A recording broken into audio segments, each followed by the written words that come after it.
These are galaxies, almost at the limit of the visible universe.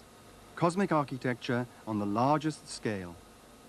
To understand how this architecture came about, its details must first be firmly established by constructing maps to show in what direction the galaxies lie and how far off. So the aim is to measure the distribution of galaxies on large scales in the universe, and this is done in two stages. Firstly, large glass photographs are taken on a telescope in Australia, the Schmidt telescope, and then those photographs are scanned here by a laser-controlled plate measuring machine.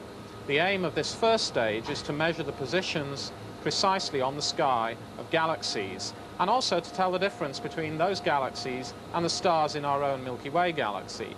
Now, to tell the difference between a star and a galaxy, here we've got a very small section of the photographic plate as scanned by this APM machine. And this is just an area that's 4 millimeters on the plate, very small fraction of the data that's on this photographic plate. And here we see a few galaxies and stars. The galaxy image is, of course, rather fuzzy and faint, has a low surface brightness, whereas a star in our own galaxy is very sharp, round, and has a bright core. And it's this essential difference between the images that allows the computer automatically to tell the difference between a star and a galaxy. A catalogue is then made up of all the faint galaxies down to some fixed brightness limit, and this is then taken by the astronomer to a larger telescope in order to measure the spectrum of the light from each of these galaxies to determine its redshift. The redshift is that essential third dimension in the position of a galaxy in space. So it's a two-stage procedure. The first stage is to measure the plates. This gives us the two-dimensional positions of the galaxies on the sky. And then the second stage is to measure the redshift of the galaxy with a larger telescope. And this gives us the valuable third dimension. Now, we shouldn't underestimate the size of the task. And just to illustrate that, I'll show you here the amount of data that comes from these plates when they're scanned by this APM machine. This rack of magnetic tapes represents all of the digital data that is recorded from the plates in the southern hemisphere. You can see it really is a large amount of data. But the ultimate goal is very worthwhile because understanding the spatial distribution of galaxies in the universe is a very important cosmological question. Let's just go and have a look now at some of the scientific results. So each of these areas has been scanned by the APM plate measuring machine, and so the distribution of galaxies in two dimensions has been built up, ready for measuring the distances with the spectrographs on the larger telescopes. Now, for bright galaxies, their numbers on the sky are sufficiently small that one measures them one by one with the large telescopes and slowly builds up a three-dimensional map of the distribution of galaxies in the local universe. And here is one of those such maps, and it represents a sort of wedge diagram where the observer is at the apex of the wedge, and as you go out, you're measuring to larger and larger distances with the angle across the wedge itself. And you can see that the distribution of galaxies is highly non-random.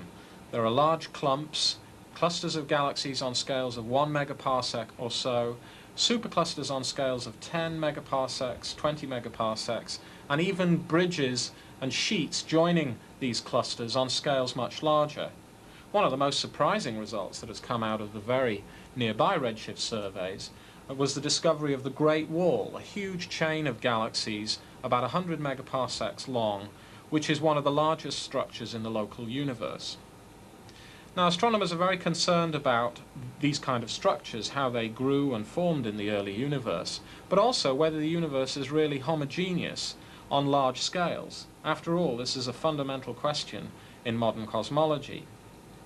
In order to check that, we need to go to even larger scales and survey the universe in larger volumes still.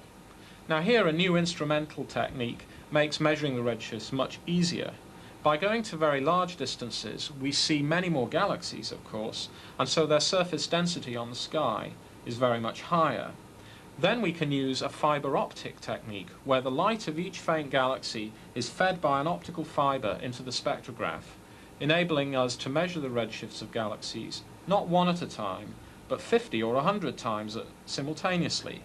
This means that, of course, we can measure redshifts much quicker than we would otherwise be able to do. Now, the results that come out of these fiber optic surveys, which are essentially a very deep pencil beam in space, sort of like a borehole into the deep universe, are shown on this diagram here. And here one is looking at the distribution of galaxies in a single one-dimensional line. This is what one would expect if galaxies were distributed uniformly, and you can see the distribution isn't anything like that. It's very, very clustered and spiky.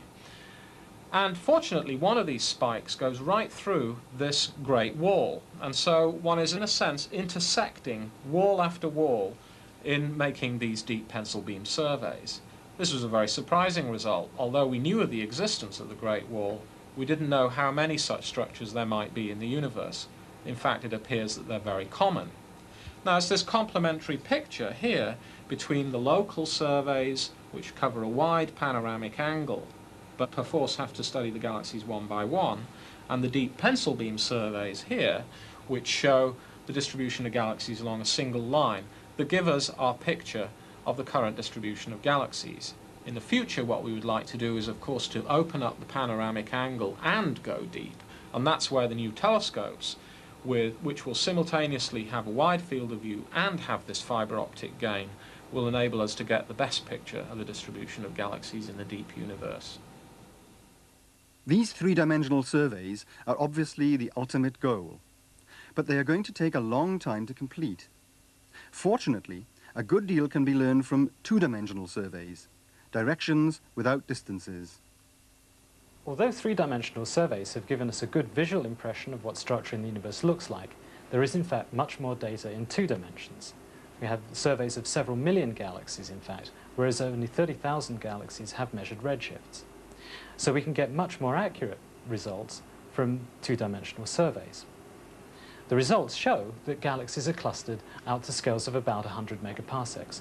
On larger scales, the universe is very nearly homogeneous. How do astronomers explain this large-scale distribution of galaxies? First, they have to understand how the galaxies themselves form. Understanding the formation of galaxies is one of the biggest problems in modern cosmology. We believe that the universe started off from a hot, dense initial state. Shortly after the Big Bang, small irregularities were generated by exotic physical processes, and these grew under the action of gravity to make the structure that we see in the universe today. Now, can we deduce, by looking at observations, what the starting conditions in the universe were like? I can illustrate this by looking at computer simulations.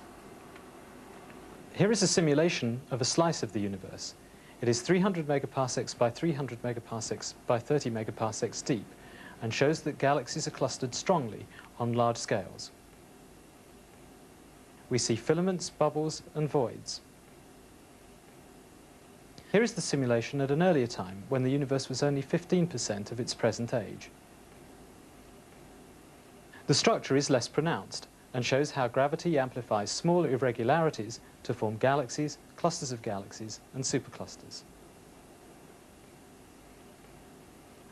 I've run lots of simulations like this, and it's interesting to ask whether we can tell the differences between different theoretical models. This isn't easy, as illustrated by these two models. On one side, I have a computer simulation which is designed to reproduce what we see in the real universe. On the other side, I have a simulation of the cold dark matter model. The two models are rather similar, and in fact we have to apply rather complicated statistical analyses to distinguish between them. In fact, the results fit in quite well with models with cold dark matter, but to make a precise match with the observations, some extra ingredient is required. So cold dark matter with perhaps a trace of hot dark matter in the form of massive neutrinos provides a good match to the observations. Another possibility is to have a cosmological constant from Einstein's theory of general relativity, and together with cold dark matter we can make models which work. To distinguish between those models requires more difficult and complicated observations. For example, looking at the motions between galaxies or looking at the anisotropies in the microwave background. Exciting new intellectual territory is opening up here. Einstein's theory of general relativity and the microwave background radiation. These concepts are so important that much of the next block of this course is devoted to them. By the end of this final block, you will appreciate more fully how the large-scale distribution of the galaxies can be explained.